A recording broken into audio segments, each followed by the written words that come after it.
There is a place on Earth where mountains don't just touch the sky.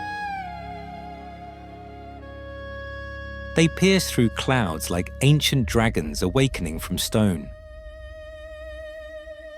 Where waterfalls freeze mid-fall into sculptures of pure ice, and valleys glow with colors that physics says shouldn't exist. This isn't fantasy. This is China. But not the China you think you know.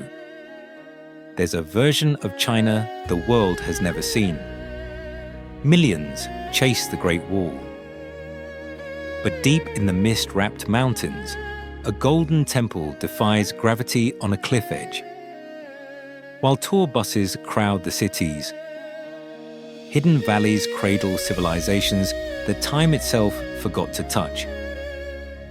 In the heart of Hunan province, something impossible rises from the ground. Thousands of sandstone pillars, some reaching over 300 meters tall, standing like ancient guardians frozen in time. This is Zhangjiajie, the Tianzi Mountains. And if these peaks look familiar, there's a reason. When James Cameron needed inspiration for the floating mountains in Avatar, he came here. Because sometimes reality is more magical than any film. But how did these towers form? 300 million years ago, this entire region lay beneath a vast ocean. Layer by layer, sand and minerals settled on the sea floor. Then the earth shifted.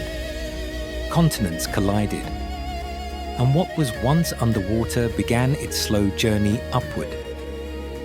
For millions of years, rain carved channels down the rock. Wind smoothed the edges. Frost cracked the surfaces every winter. And gradually, one massive mountain became thousands of separate pillars. Walk among them today, and you'll understand why ancient Chinese called places like this the realm of immortals. Mist dances between the peaks. Trees grow impossibly from vertical cliffs. And when clouds drift through the valleys, the pillars seem to float. But Zhangjiajie isn't the only place where mountains defy imagination. Before we move on, if these landscapes are taking your breath away, show some love by liking this video. And don't forget to subscribe so you never miss our next adventure. Now, let's keep going. Travel southwest to Guizhou province. Here stands Mount Fanjing, rising 2,300 meters above sea level. At its summit, a single peak has split into two sharp spires, connected only by a narrow stone bridge. On each spire sits a Buddhist temple, one dedicated to the Buddha of the present, the other to the Buddha of the future. Between them, nothing but sky and faith.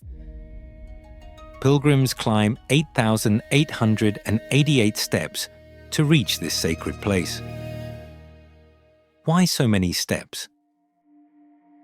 In Chinese culture, the number 8 represents prosperity and balance. And here, every step is a meditation. Every breath is a prayer. The temples cling to the rock as if they grew from the stone itself. During storms, lightning illuminates them like beacons. On clear mornings, the sun rises directly between the twin peaks, painting everything gold. But if you think these mountains are dramatic, wait until you see what happens when Earth itself becomes art. Head northwest to Gansu province, to a place where the ground explodes in color. The Zhangye Danxia Rainbow Mountains. Stand before them, and your eyes might not believe what they're seeing. Stripes of red, orange, yellow, green, blue, and purple flow across the hillsides like frozen waves. Like someone painted the landscape with every color in existence. But this masterpiece took 24 million years to create. Each colored band represents a different geological period, a different climate, a different world. Red layers formed from iron-rich sandstone when this area was a desert. Yellow bands came from ancient riverbeds. Green streaks contain copper minerals. Over millions of years, these layers compressed and hardened. Then tectonic forces tilted them upward at sharp angles. Wind and water erosion did the final sculpting, revealing the layers like pages in Earth's history book. The colors shift throughout the day. At sunrise, reds dominate. By midday, yellows brighten. At sunset, purples deepen. And after rain, everything intensifies, as if nature turned up the saturation. Scientists from around the world come here to study these formations, because nowhere else on Earth displays such vibrant geological layers so clearly. But China's natural wonders aren't all about mountains and rocks. Let's follow the water. The Li River flows through Guangxi province, winding between limestone karst peaks that have inspired Chinese landscape paintings for centuries. This is the scene printed on China's 20 yuan banknote. And once you see it, you understand why. The karst hills rise suddenly from flat plains, shaped like ancient towers, like sleeping giants, like whatever your imagination suggests. Their formation began 300 million years ago, when this region was covered by a shallow sea rich in marine life. When the sea retreated, thick limestone deposits remained. Over time, slightly acidic rainwater dissolved the softer limestone, leaving the harder formation standing. The result is a landscape that looks carved by divine hands. Traditional fishermen still work these waters using a technique passed down for over 1,000 years. They use cormorants, large black birds, to catch fish. A ring around each bird's neck prevents it from swallowing large fish, which it brings back to the boat instead. Early mornings on the Li River is pure magic. Mist rises from the water's surface. The karst peaks emerge from fog like islands in a cloud sea. Bamboo rafts drift silently past. And for a moment, you're transported into a classical Chinese painting come to life. But not all of China's water features are gentle. The Yellow River, China's second longest, roars through the landscape carrying the weight of history in its currents. For over 5,000 years, this river has nourished Chinese civilization. That's why people call it the Mother River. But mothers can be fierce. At Hukou Waterfall, the Yellow River narrows from 300 meters wide to just 50 meters. Then it plunges 60 meters down, creating a thundering cascade that shakes the ground. The water here is thick with loess, fine wind-blown silt from the highlands that gives the river its distinctive yellow color. During flood season, the waterfall becomes even more powerful, sending spray high into the air and creating rainbows that arc across the gorge. Standing before Hukou Waterfall is like watching the Earth's raw power on display. The roar is deafening, the mist soaks everything, and you feel very small. But China saves its most otherworldly landscapes for its extremes.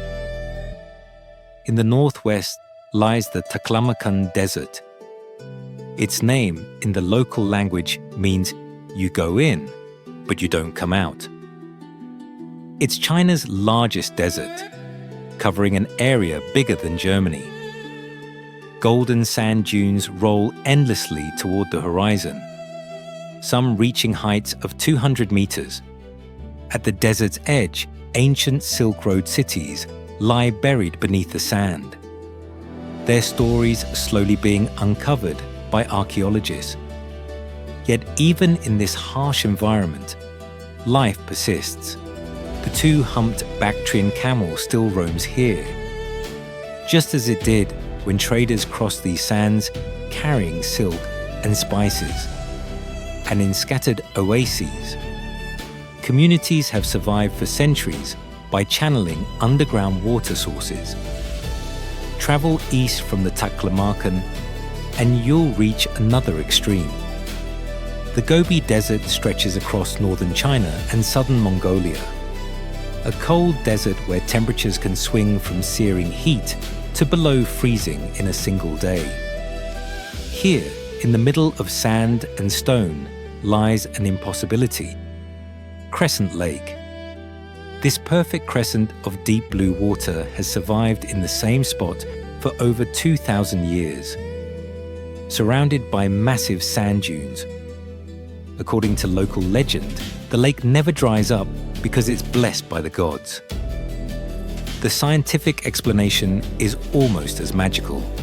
The lake sits in a depression protected from wind by the surrounding dunes, and it's fed by an underground spring that replenishes the water faster than it can evaporate. Ancient Silk Road travelers stopped here to rest and pray.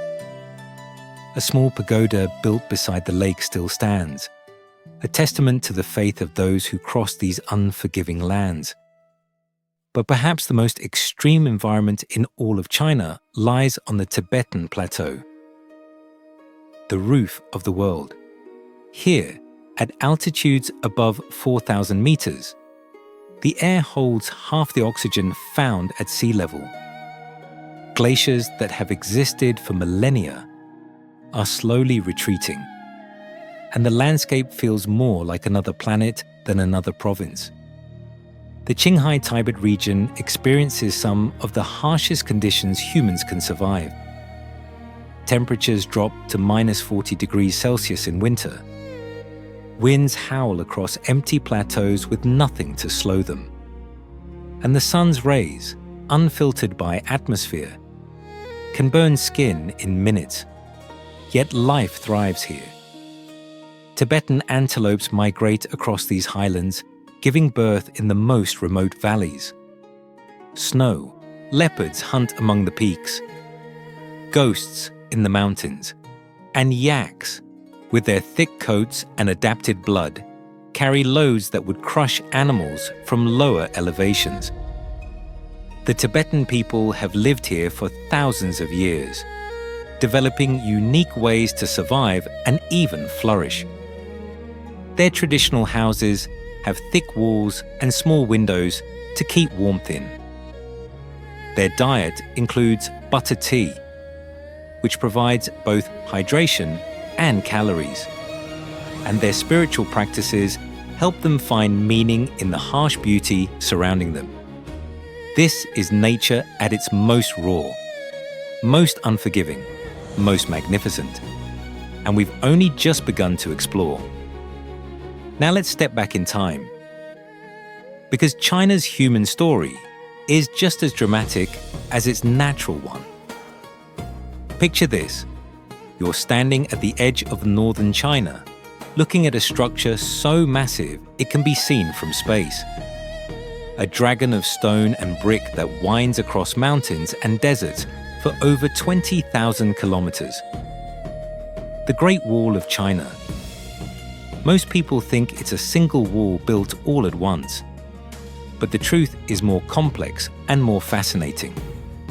Different kingdoms began building defensive walls over 2,000 years ago, each trying to protect their territories from invasions. Then, in 221 BCE, Emperor Qin Shi Huang unified China and connected these separate walls into one continuous barrier. But the wall we see today was mostly built during the Ming Dynasty, from 1368 to 1644 CE. They used more advanced techniques, incorporating brick and stone, adding watchtowers every few kilometers, and designing the wall to follow the natural contours of mountains. Walk along the wall, and you're literally walking through history. Your feet touch the same stones that soldiers stood on centuries ago. You pass watchtowers where guards lit signal fires to warn of approaching enemies. You climb steps worn smooth by millions of footsteps across hundreds of years. Some sections near Beijing have been restored and attract millions of visitors. But venture further, and you'll find wild sections where the wall crumbles back into the mountains, covered in vegetation, slowly returning to nature. There's a saying about the Great Wall: for every meter of wall, one worker died. While the actual number is debated, the human cost was enormous. Workers included soldiers, peasants, and prisoners. They labored in extreme heat and bitter cold. Many never returned home. What's remarkable is what they used to build it. In some places, they mixed rice flour into the mortar, creating a binding agent stronger than modern cement. That's why sections built over 500 years ago still stand firm today. The Great Wall represents more than military defense. It symbolizes determination, unity, the ability to achieve the impossible when people work together toward a common goal. But if the Great Wall is about protection, our next destination is about power. Xi'an, in Shanxi province, was once the starting point of the Silk Road. For over 1,000 years, it served as China's capital under various dynasties. But it's what lies beneath the ground here that captures imaginations worldwide. In 1974, farmers digging a well made a discovery that would change history.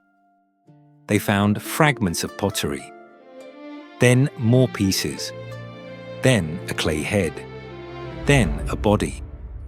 They had stumbled upon the Terracotta Army. Over 8,000 life-size clay soldiers stand in underground pits, guarding the tomb of Emperor Qin Shi Huang, the same emperor who unified China and began connecting the Great Wall. But these aren't just simple clay figures. Each soldier has unique facial features, different expressions, individual hairstyles, and ages. Some scholars believe they were modeled after real members of the emperor's army. The detail is extraordinary. You can see the treads on their shoes, the armor patterns on their chests, the muscles in their arms. And originally, they were all painted in bright colors. Though most of that paint has faded after 2,000 years underground. The army includes infantry soldiers, archers, cavalry, and generals. They're arranged in military formation, ready for battle, and they're not alone. Clay horses pull bronze chariots, acrobats and musicians suggest entertainment. Even government officials are present, ready to serve the emperor in the afterlife. Why did Emperor Qin create this massive underground army? In ancient Chinese belief, the afterlife mirrored the living world. An emperor needed protection, servants, and entertainment to maintain his status in death as he had in life. So Qin Shi Huang ordered the creation of an entire underground empire. Archaeologists estimate they've only excavated about 1% of the total site. The emperor's actual tomb chamber remains unopened. Historical texts describe it containing rivers of liquid mercury and a ceiling decorated with pearls to represent stars. Whether those accounts are true remains a mystery. But China's historical treasures aren't limited to grand imperial projects. Travel to the cliffs along the Yellow River's tributaries, and you'll find something that takes your breath away. The Longmen Grottoes. Over 90,000 Buddhist statues carved directly into limestone cliffs, ranging from tiny figures just 2 centimeters tall to massive Buddhas reaching 17 meters high, spread across 2,300 caves and niches. Work began here in 493 CE and continued for 400 years. Different dynasties, different artists, different styles, but all united by Buddhist devotion. The most impressive is the Vairocana Buddha, commissioned by Empress Wu Zetian, China's only female emperor. Local legend says she donated money from her personal cosmetics fund to help pay for it. And some believe the Buddha's serene face was modeled after the Empress herself. Stand before these carvings and try to imagine the dedication required. Workers suspended on wooden scaffolding, chiseling stone by hand, day after day, year after year. Many artists never lived to see their work completed. Further west, in Gansu province, the Mogao Caves hold even more treasures. These caves, carved into cliff faces near Dunhuang, sit along the ancient Silk Road. For over 1,000 years, they served as a place of worship and artistic expression. The caves contain some of the finest examples of Buddhist art, spanning 10 dynasties. Murals cover the walls in vibrant colors, depicting scenes from Buddhist scriptures, daily life, and cultural exchanges between East and West. The artwork shows influences from India, Persia, Greece, and China, all blending together. In 1900, a Taoist monk discovered a sealed chamber in one cave. Inside, over 50,000 manuscripts, paintings, and textiles had been hidden and perfectly preserved. This collection, now known as the Dunhuang manuscripts, provides incredible insights into medieval Chinese, Tibetan, and Central Asian culture. But perhaps the single most impressive feat of Buddhist devotion is found back in Sichuan province, the Laishan Giant Buddha. Carved directly into a cliff face at the meeting point of 3 rivers, this Buddha stands 71 meters tall. To put that in perspective, it's taller than a 20-story building. Its shoulders are 28 meters wide. Its ears are 7 meters long, and each of its toenails is large enough for a person to sit on. A monk named Haitung began the project in 713 CE. He believed that carving a Buddha at this dangerous river junction would calm the waters and protect the boats passing through. When local officials tried to stop the project, legend says Haitung gouged out his own eyes to prove his devotion.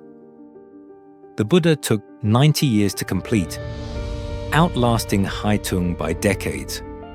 But it worked. The stone removed from the cliff was deposited into the river, altering the current's flow and making the waters safer for boats. The Buddha has survived over 1,300 years through clever engineering.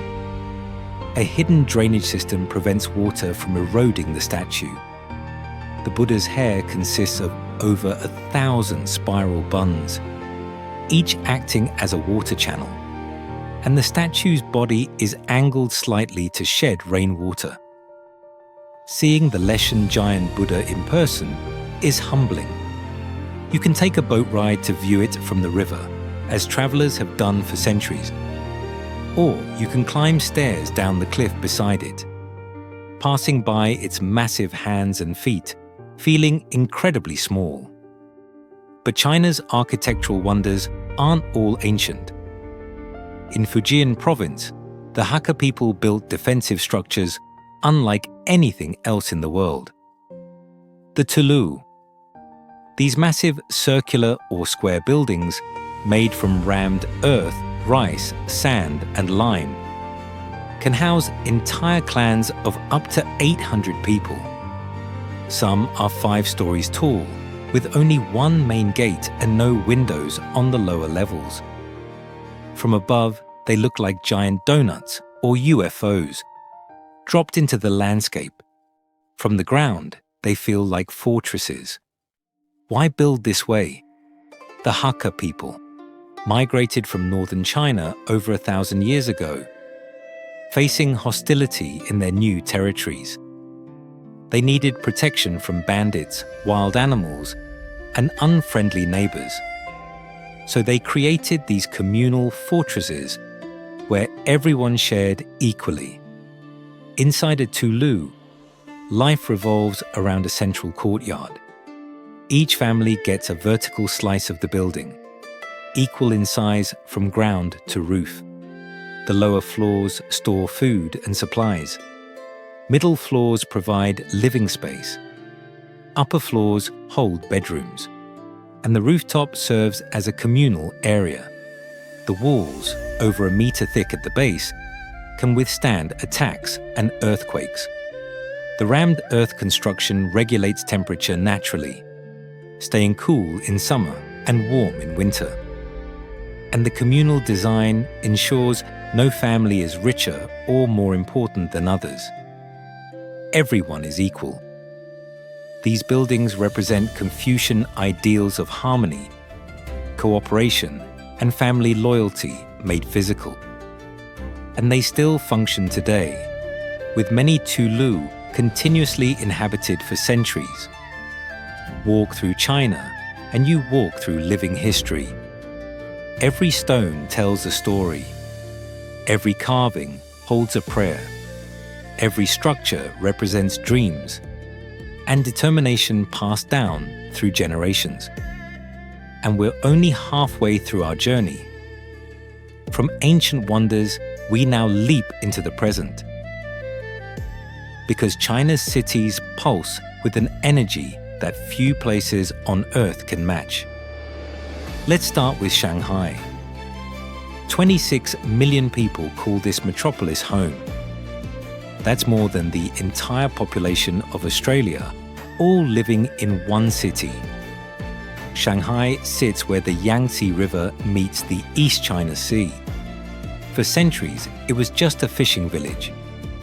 Then, in the mid-1800s, foreign powers established trading posts here. The city exploded into an international hub where East and West collided, creating something entirely new. Walk along the Bund, Shanghai's historic waterfront, and you'll see grand European-style buildings from the early 1900s. Banks, trading houses, and hotels built when Shanghai was called the Paris of the East. At night, these buildings light up, their reflections shimmering on the Huangpu River. But turn around, look across the river, Pudong, a forest of glass and steel skyscrapers that didn't exist 40 years ago. The Oriental Pearl Tower, with its distinctive pink spheres, stands out like something from a science fiction film. The Shanghai Tower twists upward 632 meters, the second tallest building in the world. This is the new Shanghai. Bold, ambitious, racing toward the future. Yet behind the skyscrapers, the city's soul persists. In the old city, narrow lanes called Longtang Wind between traditional houses. Laundry hangs from bamboo poles. Elderly residents practice Tai Chi in small courtyards. Street food vendors sell soup dumplings and fried noodles from carts. Shanghai represents modern China in miniature, honoring the past while building the future. Global in outlook, but Chinese at heart. Now let's travel to the capital, Beijing. This city has been China's political center for over 800 years. Emperors ruled from here. Dynasties rose and fell within its walls. And today, it remains the heart of Chinese government. At the city's center sits the Forbidden City. For 500 years, this was the home of Chinese emperors. 24 emperors from 2 dynasties lived behind its crimson walls, ruling over the largest empire on earth. The Forbidden City earned its name because common people were forbidden from entering. Only the emperor, his family, servants, and officials could pass through its gates. To enter without permission meant death. Walk through the Forbidden City today, and you'll pass through nearly 1,000 buildings spread across 72 hectares. Each structure follows precise rules of color and decoration indicating rank and purpose. Yellow roof tiles reserved for the emperor. Red walls symbolizing happiness and power. White marble terraces representing purity. The design follows ancient principles of feng shui and cosmology. The entire complex aligns on a north-south axis, representing the emperor's connection to heaven.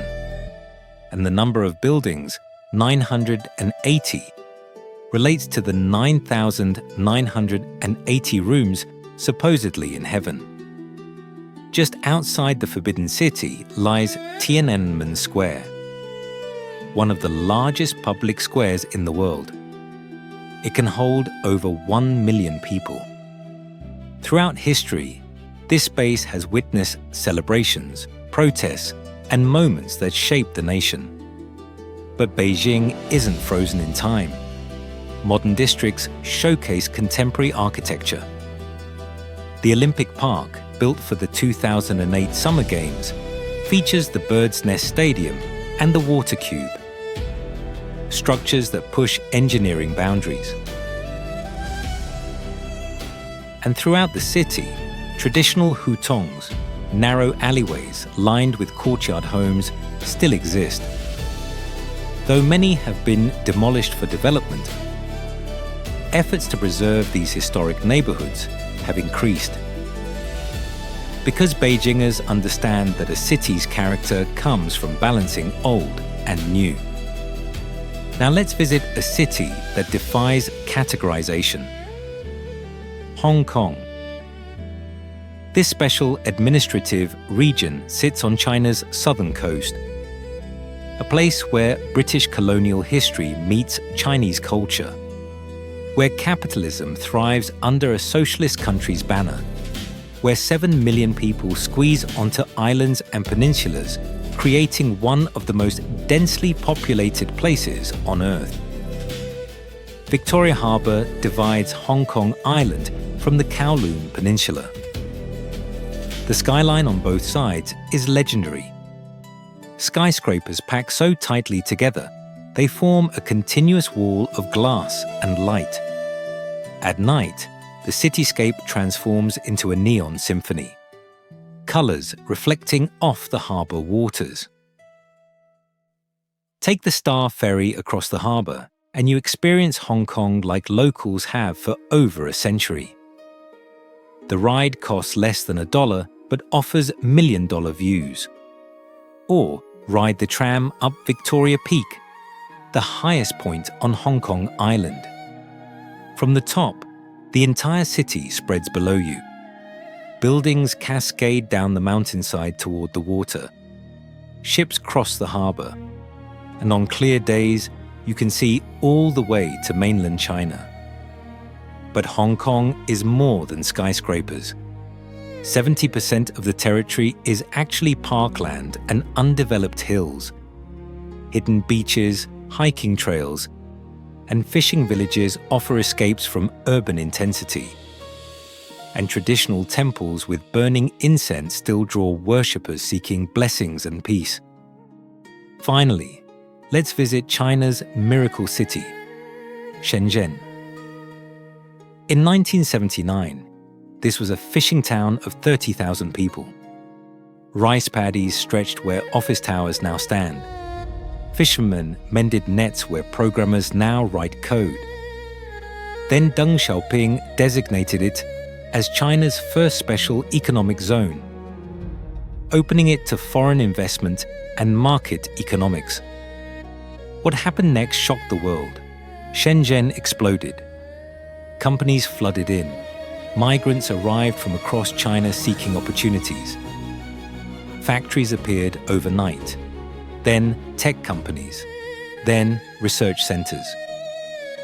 Today, Shenzhen is home to over 17 million people. It's where most of the world's electronics are manufactured, where companies like Huawei and Tencent were founded, where innovation happens at a pace that makes Silicon Valley nervous. Walk through Shenzhen's Huaqiangbei electronics market, and you'll see the future being assembled in real time. Floors upon floors of stalls, selling every electronic component imaginable. Need a custom circuit board? They'll make it while you wait. Want to prototype a new gadget? Come here.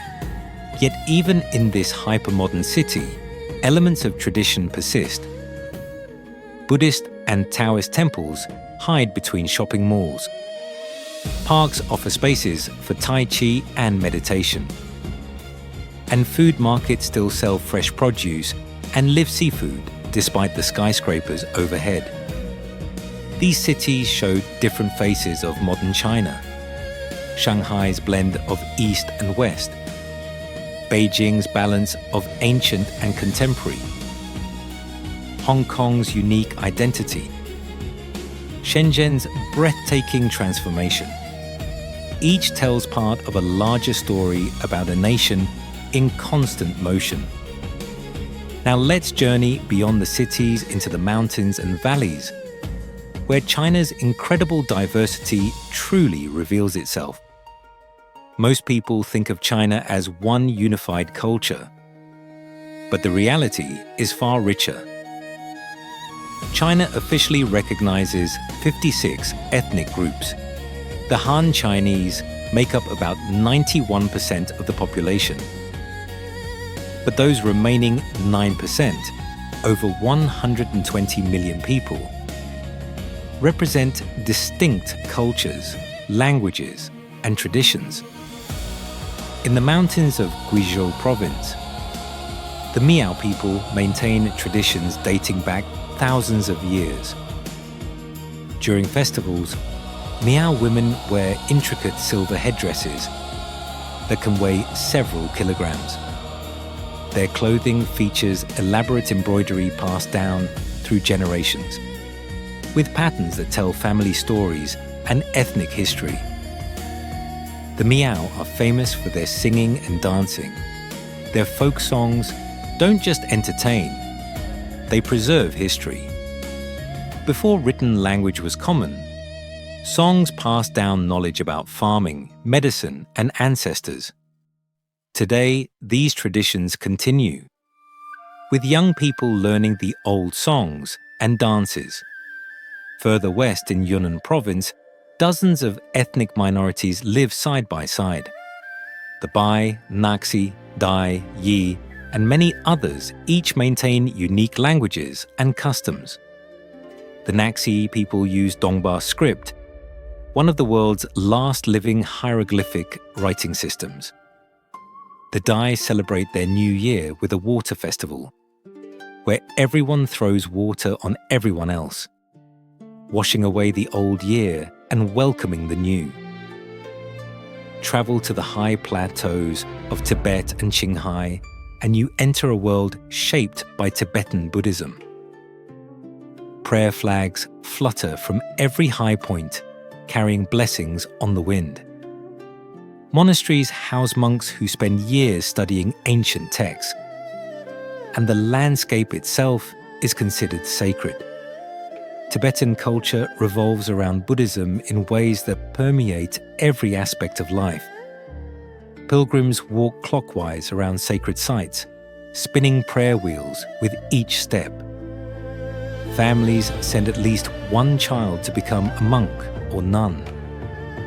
And massive festivals bring entire communities together for ceremonies, dances, and prayers. The Tibetan people have adapted to life at extreme altitudes through both culture and biology. Studies show that Tibetans have genetic variations that help them process oxygen more efficiently. Their traditional houses use thick walls and small windows to maintain warmth. And their diet, rich in butter tea and barley flour, provides the calories needed in harsh conditions. In the far west, Xinjiang is home to Uyghurs, Kazakhs, and other Turkic ethnic groups. Here, culture reflects Central Asian influences more than Chinese ones. The language is different. The food is different. Even the appearance of villages and cities differs from Eastern China. Traditional Uyghur music features instruments like the dutar and rawab, creating sounds more similar to Middle Eastern music than Chinese. Their cuisine centers on lamb, naan bread, and dishes seasoned with cumin and chili, a far cry from the rice and noodles of Eastern China. In the northeast, Mongolian communities maintain nomadic traditions despite modern pressures. During summer, families still move to grasslands with their livestock, living in traditional yurts. They practice throat singing, an incredible vocal technique that produces multiple pitches simultaneously. And they hold festivals featuring horse racing, archery, and wrestling, the three manly games of Mongolian culture. This diversity enriches China in countless ways. Different ethnic groups have contributed unique knowledge about medicine, agriculture, art, and philosophy. Traditional festivals bring color and joy throughout the year. And the interweaving of different traditions creates a cultural tapestry of extraordinary complexity. China's minority cultures remind us that behind any large nation are countless smaller stories. Each ethnic group preserves knowledge, traditions, and ways of life that have survived for centuries. And in a rapidly modernizing country, these traditions provide important connections to the past and diverse perspectives on the future. Now let's explore something you can't see or touch, but which shapes everything in Chinese culture: philosophy and spirituality. Two ancient belief systems have influenced China more than any others: Taoism and Buddhism. And understanding them helps unlock deeper meanings behind what we've seen. Taoism began in China over 2,000 years ago. Its core teaching is simple but profound. Live in harmony with the Tao, the natural way of the universe. Tao is like water. It doesn't force. It flows. It finds the path of least resistance. It adapts to whatever container it fills. Yet over time, water can carve through mountains. This philosophy shows up everywhere in Chinese culture. In gardens designed to mimic natural landscapes. In martial arts that teach practitioners to yield rather than oppose force. In traditional medicine that seeks to balance energies rather than attack symptoms. The concept of yin and yang comes from Taoism, the black and white circular symbol you've probably seen. But it's more than a pretty design. Yin and yang represent complementary opposites: dark and light, feminine and masculine, soft and hard, cold and hot. Neither is better. Neither can exist without the other, and each contains a seed of the other, shown by the dots in the symbol. Chinese medicine applies this principle. If a person has too much yang energy, they feel feverish, agitated, inflamed.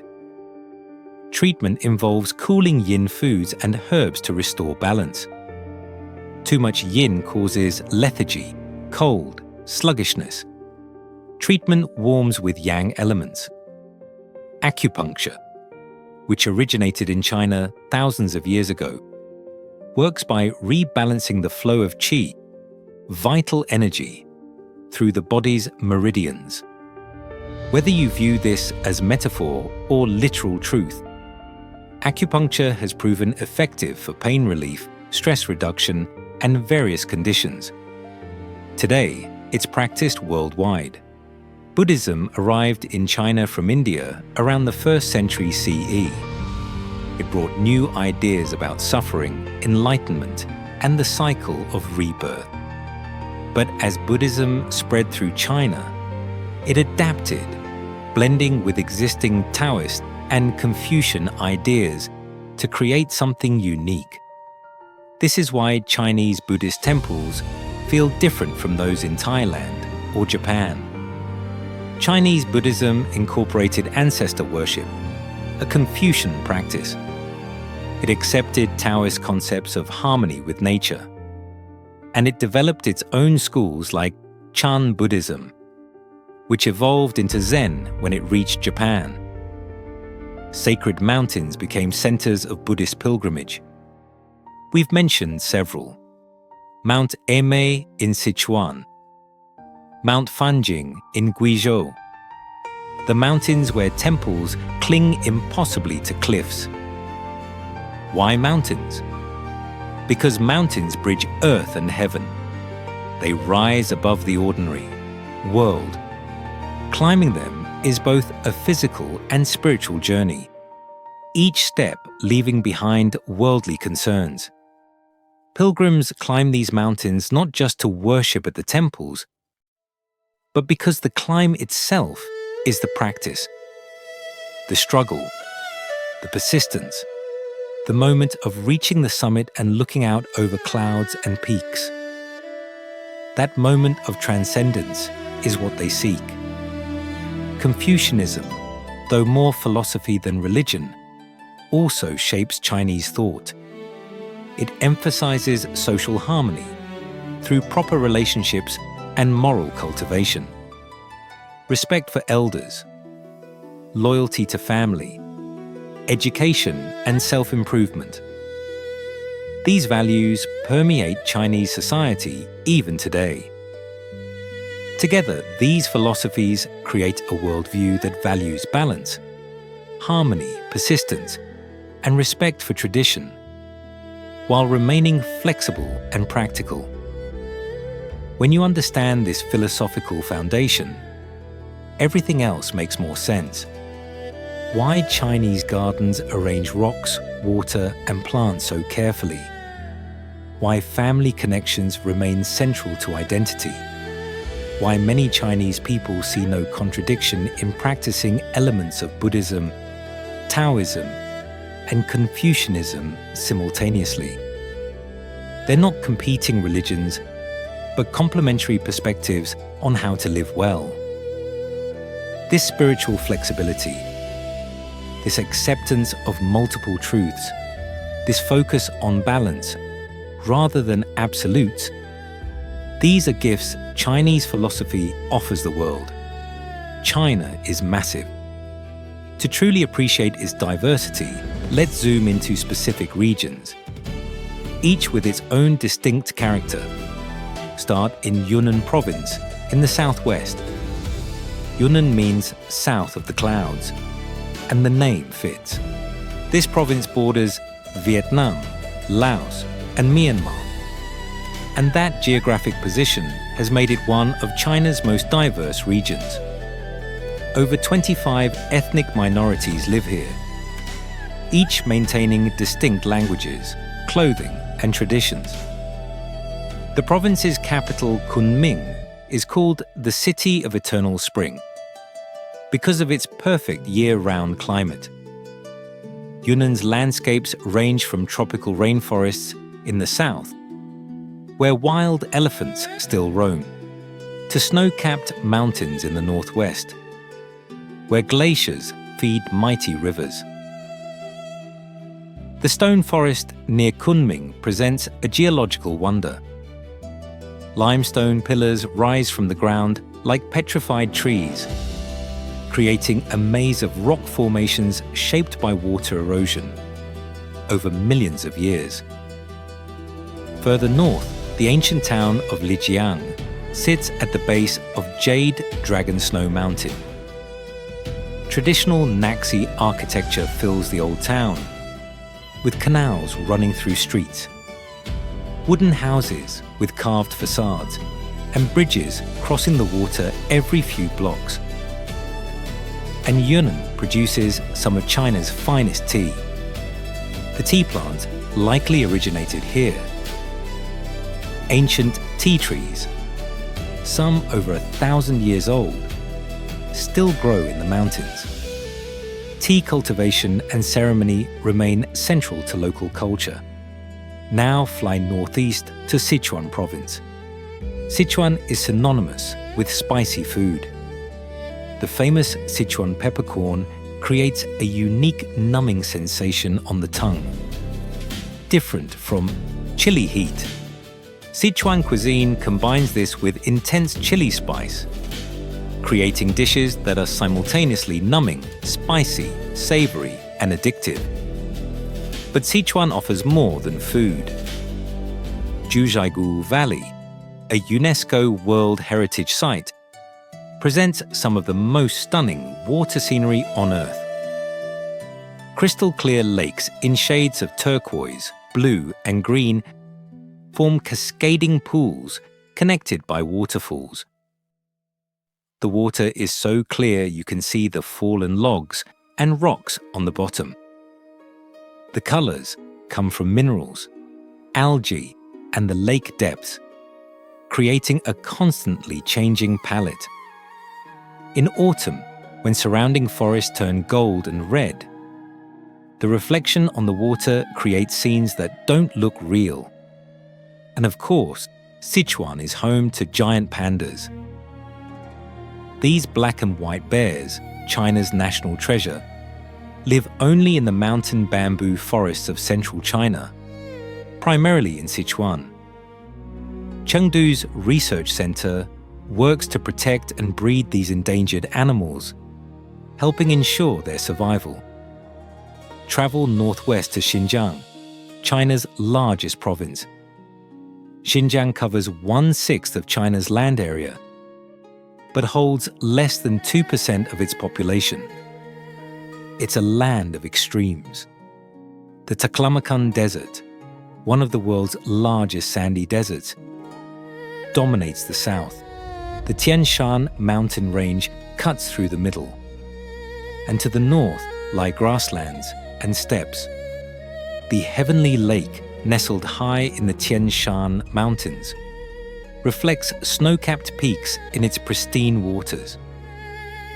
Kazakh herders bring their flocks to summer pastures here, living in yurts and maintaining traditions that stretch back centuries.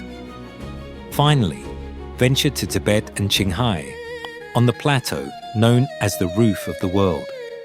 Life here operates according to different rules. The average elevation exceeds 4,000 meters. The air is thin, the sun is intense, and the landscape is harsh but breathtaking. Lhasa, Tibet's capital, sits at 3,600 meters.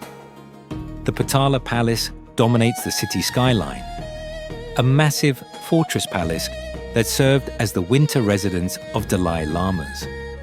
Sacred lakes dot the plateau. Namtso Lake, over 70 kilometers long, sits at 4,700 meters elevation. Its waters are so clear and blue they seem to glow. Pilgrims walk around its shore, a journey taking several days, spinning prayer wheels and reciting mantras. The pilgrimage culture is strong here. Some devoted Buddhists perform full-body prostrations for hundreds of kilometers, lying flat on the ground, standing, taking 3 steps, and repeating. A journey that might take weeks on foot takes months or even years by prostration. But for these pilgrims, the difficulty is the point.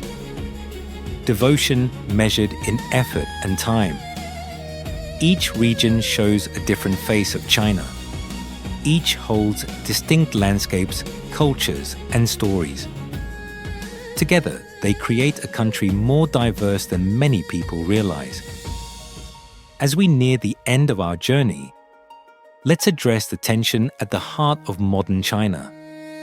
How does a nation with 5,000 years of history embrace the future without losing its soul?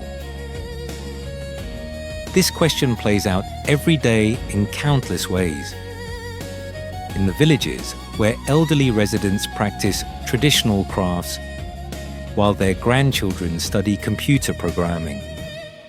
In cities where ancient temples stand in the shadows of glass skyscrapers. In families where parents speak dialect and children reply in Mandarin. China's modernization happened at breathtaking speed. In just 40 years, hundreds of millions moved from rural poverty to urban middle class. Cities sprouted from farmland. High-speed rail connected the nation, and technology penetrated even remote villages. This transformation brought obvious benefits: better healthcare, higher education, improved infrastructure, greater opportunities. The lives of ordinary Chinese people today are dramatically better than their parents' or grandparents' generations. But rapid change always costs something. Traditional crafts struggle as young people choose modern careers. Ancient villages empty as residents move to cities. Dialects disappear as everyone learns standard Mandarin. And old ways of life fade into memory. Yet something interesting is happening. As China becomes wealthier and more confident, appreciation for traditional culture is growing. Young people study traditional instruments, calligraphy, and tea ceremony.